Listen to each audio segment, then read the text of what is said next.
Hello guys, look at this question. The question is that there is a guy, Hansen. He invested $950 5 years ago.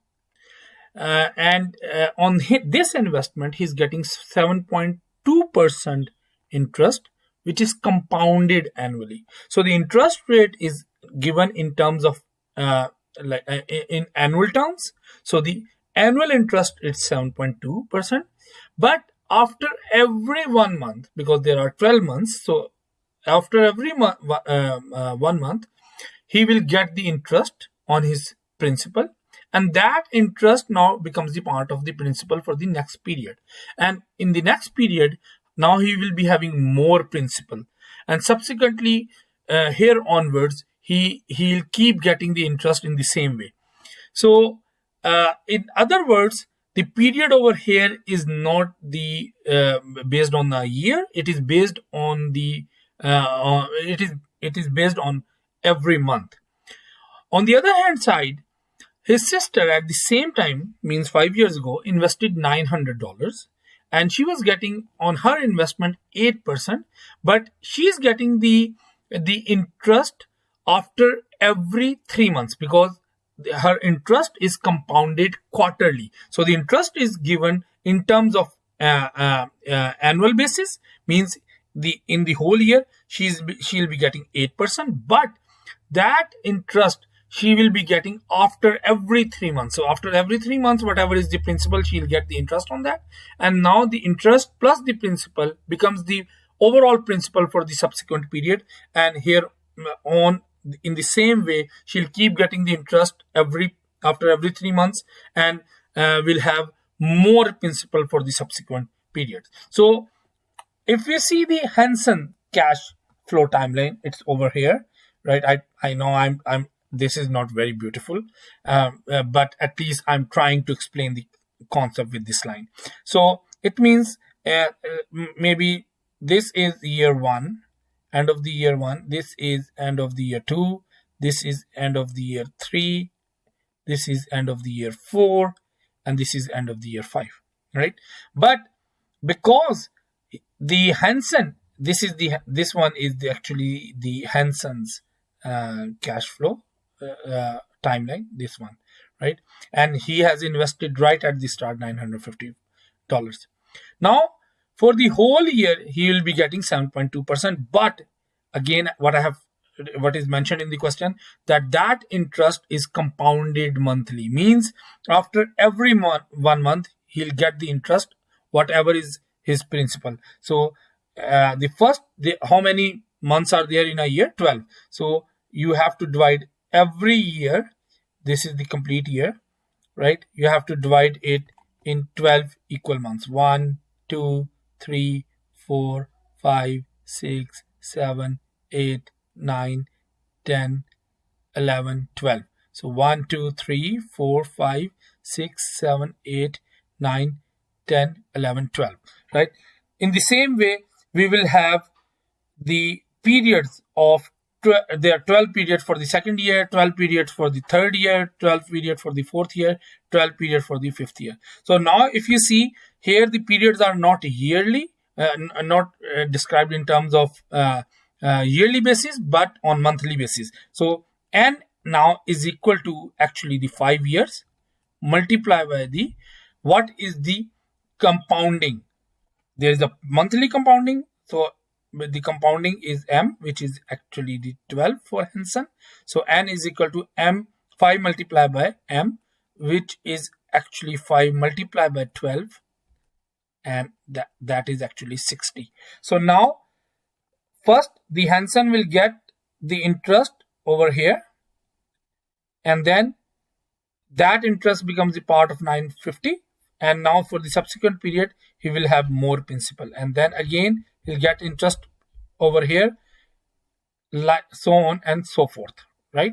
Now the 7.2% is for the whole year. For this complete whole year we have 7.2%. So here, in order to find the future value over here, because this is the purpose of this question, we want to find that what is the worth of this investment of Hansen after 5 years. So in 5 years, there are 60 months.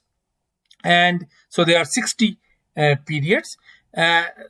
In order to find this, we have to do the two treatment. First, we have to convert the years into the number of monthly periods, which we have done over here. And then also we have to convert it into the interest rate. So the interest rate per period is actually the I. What is the annual interest rate? We know it's 7.2% divided by the M, right? So what is the compounding? So 7, in other words, 7.2% whole divided by 12. And if you do the calculation, you will get 7.2% divided by 12. So 0.6%. So 0.6 means that for every period over here, he'll actually get 0.6% interest. And then in the next period, again, 0.6%, 0.6%, 0.6%. So what we have done two treatments. If the compounding is annual, we have M is equal to 1. So the number of time periods is basically the total number of years. And the interest rate, annual interest rate remain the same.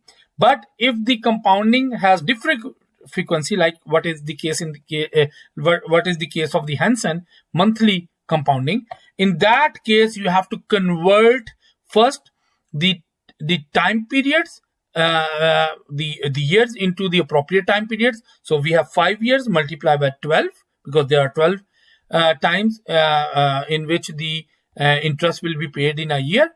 So that will give us 60. And also we have to convert it into the per period interest rate. And if you see, the per period interest is 0.6. We have just divided 7.2 with 12. So now we have the data for the Hansen. What is N? After we have converted the number of years into appropriate periods based on the compounding frequency, we have the number of periods 60. What is the interest rate per period? It's not the annual interest rate, it's per period interest rate, because we have to convert it on monthly basis for Hansen, because there are 12 times every month the interest is being paid. So my interest is now I, you can also symbolize it with R, is actually the 0.6%, right?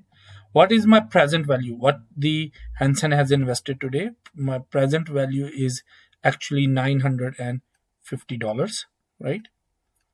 Is this an annuity? No, it's a lump sum payment. So there is no equal payments in between. So we know that there is no PMT. So my annuity payments are 0. And all I need to know is the future value after 5 years. In other words, after 60 periods, monthly periods. That's what I want to know over here, right? Over here. Remember, all these subsequent second year, third year, fourth year, and fifth year will also be divided into 12 equal months, because the interest is being paid 12 times in a year, right? This is given actually in the question over here. His payment, if you see his payment, paid 7.2% interest compounded monthly, right? Now, if we have this, what is the formula? If we want to use the formula, then future value after 60 period is equal to, what is the present value? 950 into 1 plus the interest rate. Interest rate per period again is 0.06, but for the purpose of calculation, when we are using the formula, we have to divide it with 100. In other words, we have to convert it into the decimals. So, and raised to the power 60.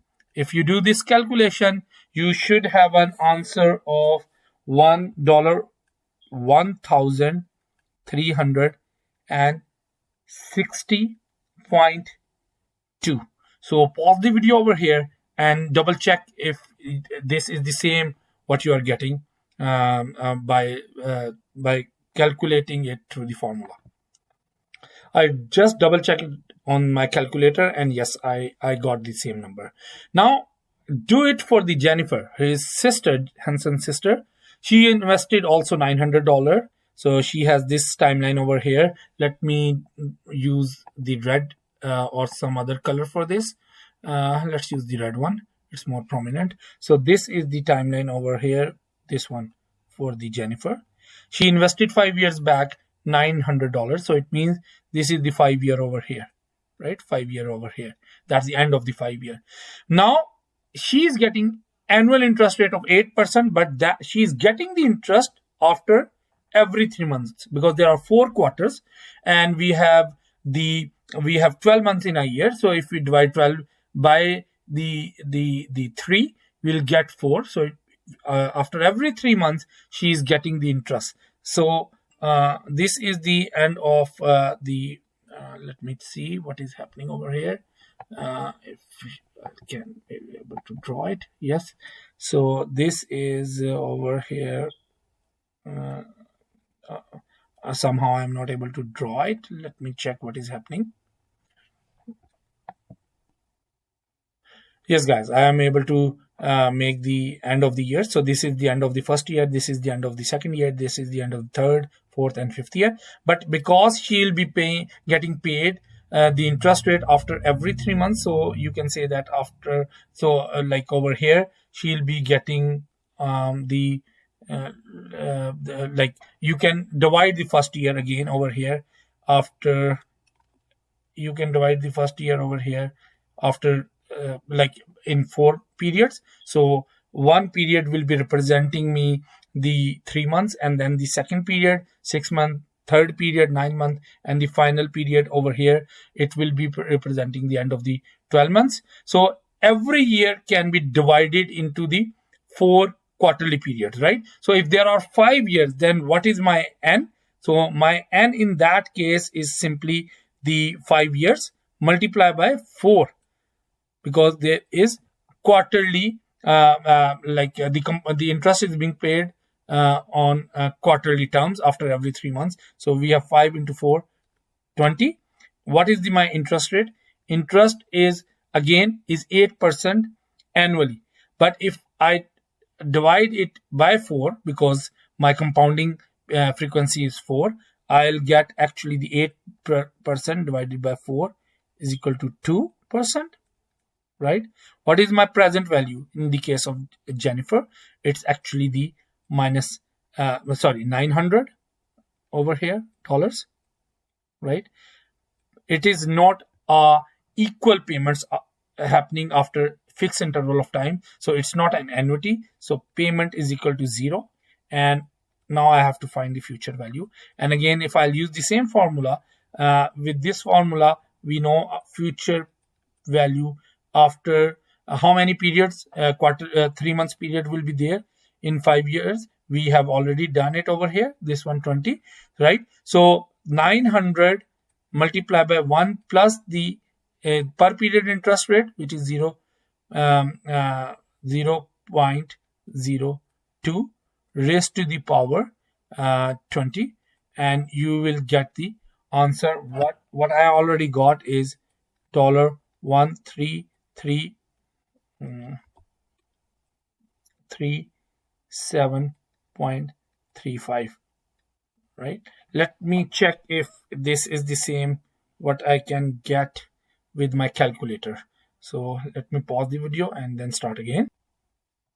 So I have 1.02 in the formula raised to the power 20, and if I'll multiply it with the $900 investment, it is 1337.35, right? That's the same thing which I got over here, right? Now how to do it with the financial calculator? So if I'll go back to the financial calculator, right, then you know what first what is my n? My n for the Hansen, for the case, in the case of Hansen, were 60.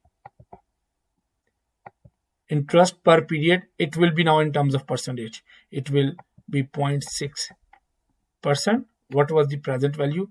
950 minus, because he's investing, so he'll not be able to utilizing, so it's just to symbolize that he will not be able to use this 950, it will go out of his pocket. So that is present value, my 0 is payment, and CPT future value.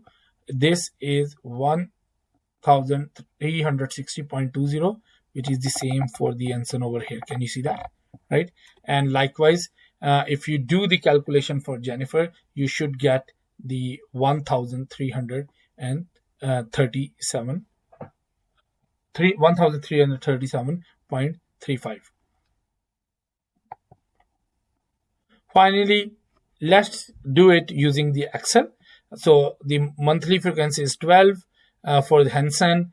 Like 12 times the interest will be paid in a year. For Jennifer, 4 times interest will be paid. So the interest rate is 7.2% annual for in case of Henson, and for the Jennifer it's 8%. So the what is the per period interest rate? We simply have to divide 7.2% for Henson with 12, and for Jennifer 8% you have to divide by 4. So per period interest for the Henson will be 0.6%, and for Jennifer it's 2%. Total time in terms of year is 5 for both Henson and Jennifer, but the number of time periods in which the interest will be paid over the 5 years is 60 for Henson, because you have to multiply the 5 with the 12, and so you will get 60. And likewise, you have to multiply 5 with 4 with 20. So there are 20 times interest will be paid over the 5 year to Jennifer, and 60 times to Henson. And it's not an annuity, it's lump sum payment, so payment will be 0. And the invested money is, in terms of present value, is minus 950. The way we symbolize it in financial calculator, we have to do the same way in Excel. So let's find the future value, FV. Right? What is the rate per period? We have 0.6%, not 7.2%. You have to convert into the per period interest rate, and then number of time periods in which the interest will be accumulated, or in fact will be paid, is 60. Then what is the payment? This is not an annuity, so there is 0. And what is the present value? Minus 950. So here you go. 1360 will be the today's worth of the investment of $950 by Henson, which he has done 5 years back, and that investment was paying him the 7.2% compounded monthly. And likewise, if we'll now simply copy paste it over here, we'll get 1337.35. And if you'll go back over here, so this is exactly what we have found using the formula and as well as the financial calculator. Thank you.